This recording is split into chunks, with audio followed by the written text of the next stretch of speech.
We now call the next host parish.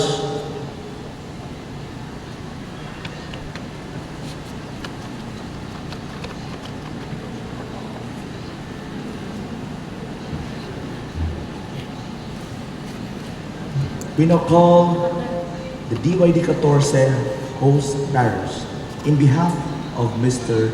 Rapi.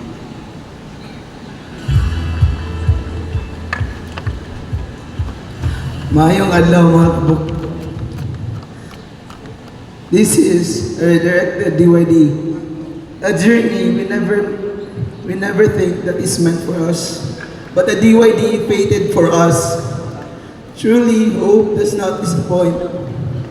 I would like to start this pasalamat by looking back, DYD 13, when Santo Niño Parish, Cabangsan was never been in the shortlist for the host parish as the shortlist for the host parish for the next DYD.